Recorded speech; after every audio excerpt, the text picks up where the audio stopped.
Hello students. Today we will learn about chapter Neural Control and Coordination.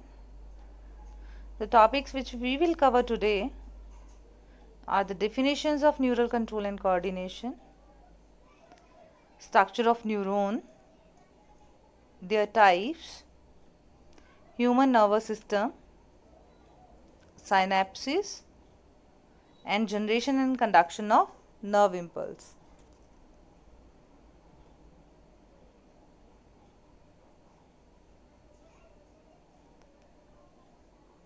What it means, neural control and coordination.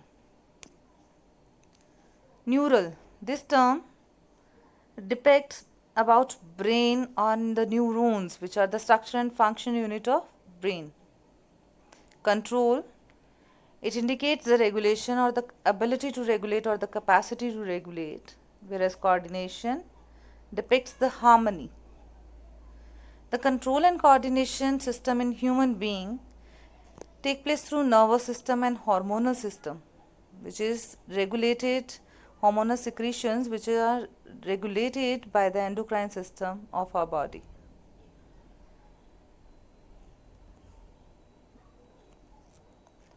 Neural system provides a network of point-to-point connection which help in quick coordination of all the body activities, and the interaction between network of neurons regulate different body functions. Our neural system for controlling the body activities consists of specialized cell known as neurons or the nerve cells. What are the function of these nerve cells? They can detect, receive and transmit the different kind of stimuli. Neurons can send and receive signals from the brain. They control and coordinate the body functioning. This slide depicts the structure of neuron, which mainly consists of dendrite, cell body, axon and nerve endings. Here you can see this part is known as cell body.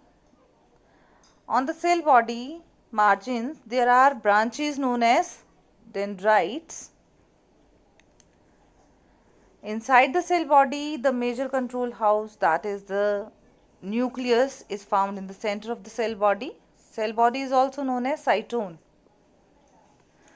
And the granular appearance in this cell body is indicating the Nissl granules, which are representing the endoplasmic reticulum inside the neuron. This long tubular structure is known as axon. Axon is surrounded by cells known as Schwann cells, and if they have a myelin sheath around them, then they are known as myelinated axons. The gaps where the myelin sheath is absent is known as node of Ranvier, and on the terminal of the neuron there are nerve endings. Here it is depicted as synaptic nerve. Later on you will know about the synaptic nerves. We can write it also nerve endings.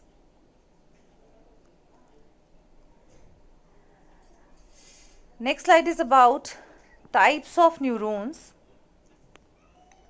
Based on number of axons and dendrites, neurons are of three types.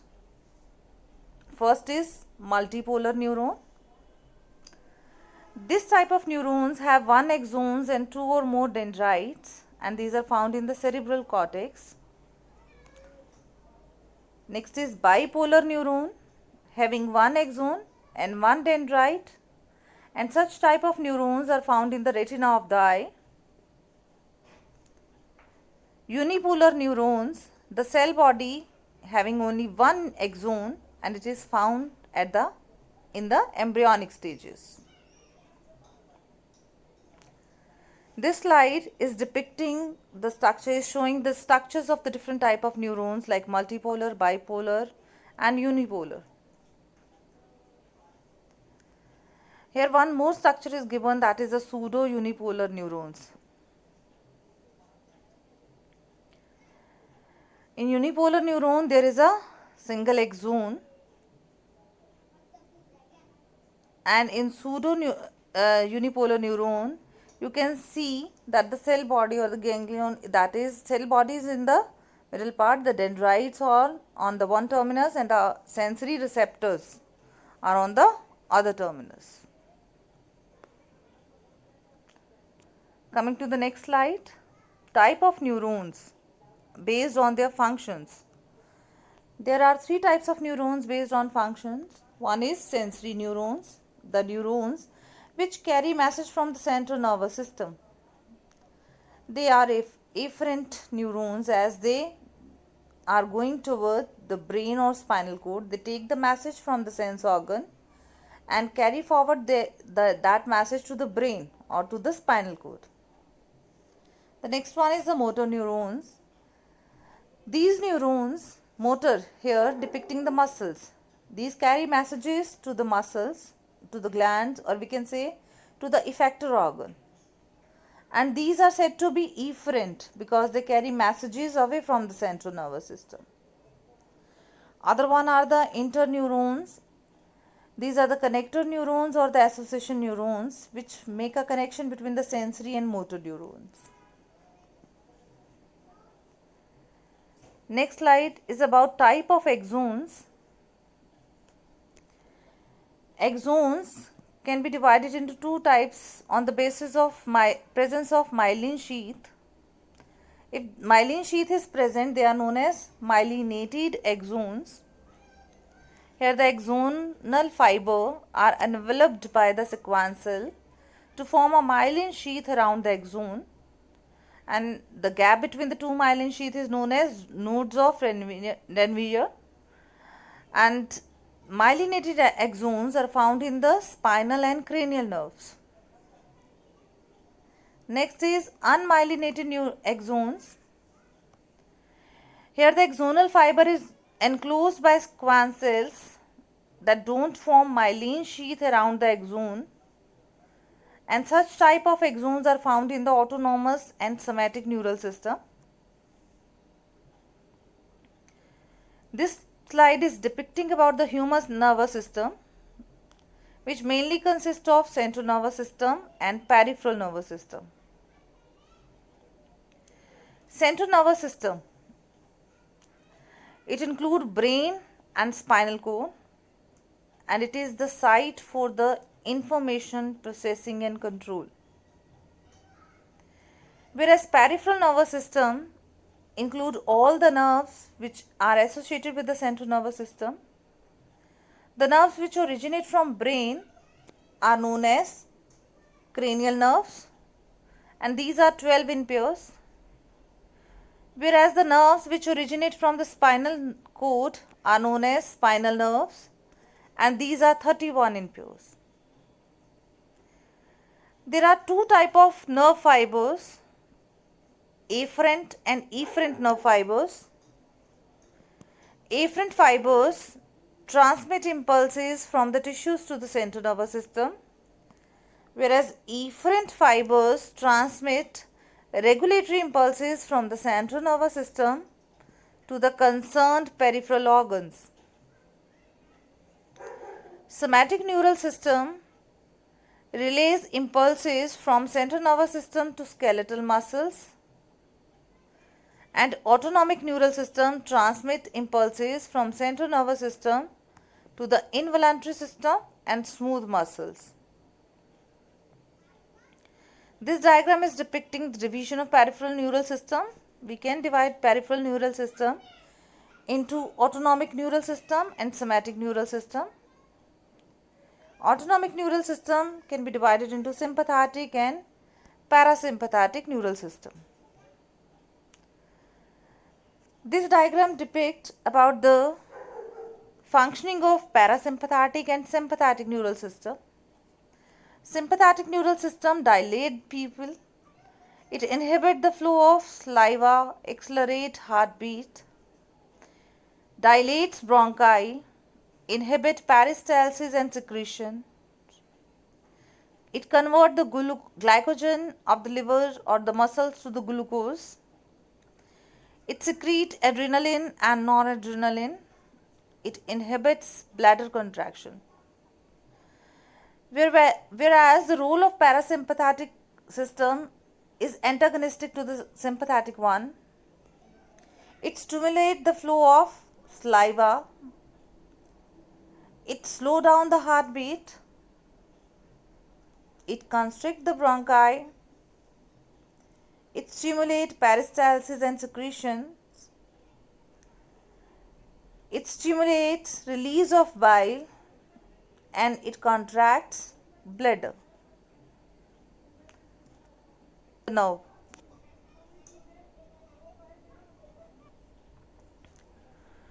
Next topic is generation and conduction of nerve impulse. As the neuron or the nerve cell receive a message from the receptor or a stimuli is received by the neuron, that stimuli is received by the dendrites of the neuron. From the dendrites, it travels to the cell body, and from the cell body, it travels to the axonal part. As this impulse travels to the axonal part, here we will depict axonal membrane as axolemma. In the next diagram, look here. These parallel lines are representing the axonal membrane. These axonal membrane has fluid outside it known as extracellular fluid, whereas this fluid present inside it is known as intracellular fluid. This membrane has a polarity, means separation of charge is there. In the resting state, when there is no nerve impulse conduction, the resting membrane potential is minus 70 millivolts. There will be more sodium ions outside and more potassium ions inside this axolemma. There are ligand-gated sodium channels which help in movement of sodium ions, due to which the polarity of the exoplasm may change. How the message received by the dendrons of the neuron travel to cell body, after traveling to cell body, after reaching this axonal membrane, it generates an action potential, and how it travel again towards the end of the axonal membrane, towards the nerve endings. This action potential is generated and it travels downwards the axon. How it generates? There are ion channels which are present in the neural membrane, and these ion channels are selectively permeable to different ions. When neuron is not conducting impulse, it is in resting state. Axonal membrane at that time is more permeable to potassium ions and almost impermeable to sodium ions. The ionic gradient across the resting membrane is maintained by the active transport of ions by the sodium potassium pump, and this will develop positive charge outside the axonal membrane and negative charge on the inner side. This membrane potential difference across the resting membrane is known as resting potential. Now, as the action potential is generated, what will happen?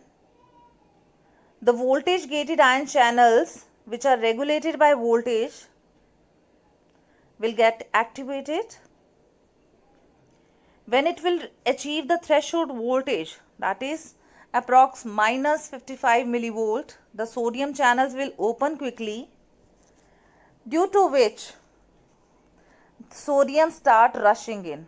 Here you can see that sodium is entering into the axonal membrane. It start rushing in, due to which the axonal membrane at site A, here it is shown site A, due to which the axonal membrane at site A become depolarized, means the polarity is removed, or we can say reversed over here.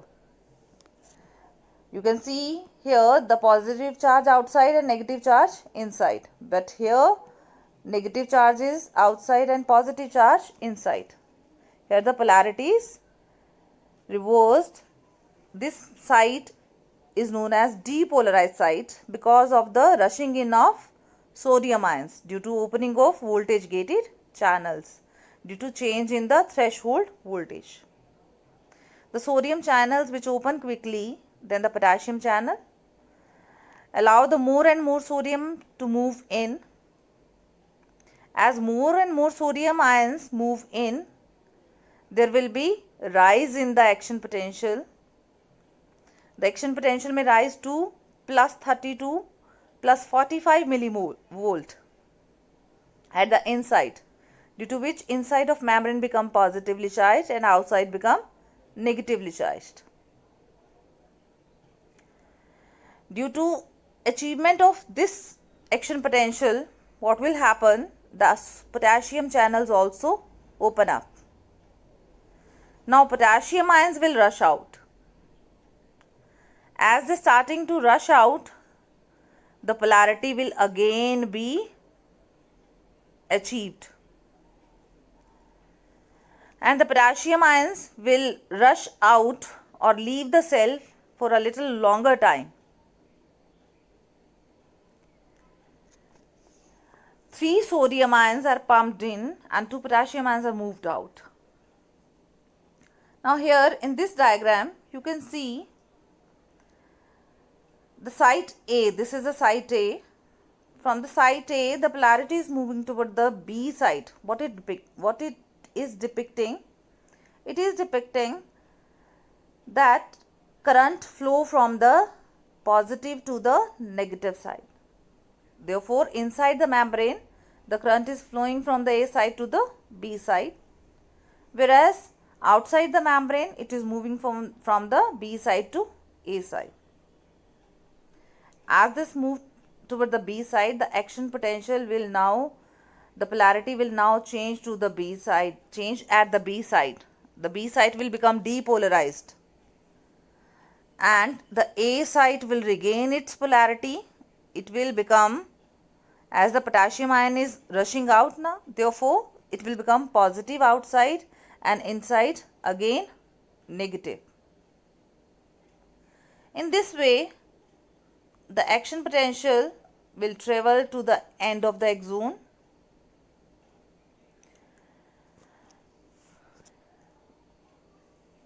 and the nerve, as it travel to the end of the axon, the nerve impulse will reach the nerve ending, and from the nerve ending it is transmitted to the next neuron through synapse. This diagram is depicting synapse. This part is the nerve ending of a neuron and this part is the dendrite of the next neuron. The nerve impulse is traveling down the axon as it is shown by a downward arrow. It results in release of a neurotransmitter. This vesicle is a synaptic vesicle containing the neurotransmitter. This neurotransmitter fuse with the membrane of the synaptic node as depicted over here. The chemical is then released in the synaptic gap. This gap is between the nerve ending of the one neuron and dendrite of the next neuron. This neurotransmitter, which is released at the synaptic gap, is received by the receptor site of the dendrite of other neuron, and as the dendrite of other neuron receive this impulse, the same action potential is generated in the axonal membrane of next neuron and travel to the nerve ending, and so on it will pass on to the next and next neurons. During synapse, two type of impulses are generating. Therefore, we can say that synapse are of two types. One is electrical synapse and other one is chemical synapse. In electrical synapse, the membrane of pre and post synaptic neuron. What is this pre and post synaptic neuron? Here in synapses you have seen that the nerve impulse is traveling from one neuron to the another. The neuron which is carrying the nerve impulse, giving that impulse to the nerve ending, is the presynaptic neuron. जो neuron बेटे जिस neuron में nerve ending तक impulse आ रही है, nerve ending तक पहुंच गई है, वो वाली क्या थी? वो थी प्री. और जो अगला न्यूरॉन है जिसमें हमने डेंड्राइट दिखा रखा है कि डेंड्राइट उस न्यूरोट्रांसमीटर को रिसीव कर रहा है, तो that is the post synaptic neuron. In electrical synapse, the membrane of pre and post synaptic neuron is very close to each other. The current flow directly from one neuron to another, whereas in chemical synapse, the pre and post synaptic neuron is separated by a fluid-filled space known as synaptic cleft, and here the neurotransmitters are involved in the transmission of impulses. Let's recapitulate that what we have learned today. We have learned about neural control and coordination, that our brain and our nervous system and our endocrine system is mainly responsible for the control and coordination of all body functions and activities. Then we have learnt about human nervous system, which consists of central nervous system and peripheral nervous system. Central nervous system include brain and spinal cord, whereas peripheral nervous system include all the nerves originating from the brain and the spinal cord. It is of two types, autonomic nervous system and somatic nervous system. Autonomic is further of two types, sympathetic and parasympathetic, and the function of these two are antagonistic to each other. Next we have done generation and conduction of nerve impulse. Here we have learned that as the dendrite of the neuron receive the message, that message travel to the cell body, and from the cell body it travel to the axonal part of the neuron. When it travel from the axonal part, there is generation of action potential which cause the changes in the polarity of the axonal membrane and thus depolarize the membrane, during which the sodium ions start moving inside in the axonal membrane, and therefore the charge buildup is different on the site of the action potential. There will be negative charge on the outer side of the membrane and positive charge buildup on the inner side of the membrane. Now this charge will travel from the site of action potential to the next site, and as it moves forward there is reversal of polarity again. The membrane will become repolarized. After depolarization it will become repolarized, and so on. The same step will take place on the next part of the axon, and ultimately the impulse will travel to the nerve ending of the neuron. Next we have learnt about synapse. In synapse we have learnt that neurons communicate with each other, and during this communication there are two type of signals or impulses which are generated and received by the other neuron, that is electrical impulse and chemical impulse. The nerve ending of one neuron release a neurotransmitter which is received by the dendron of the next neuron. That's all for today, students. I hope you enjoyed this. Thank you.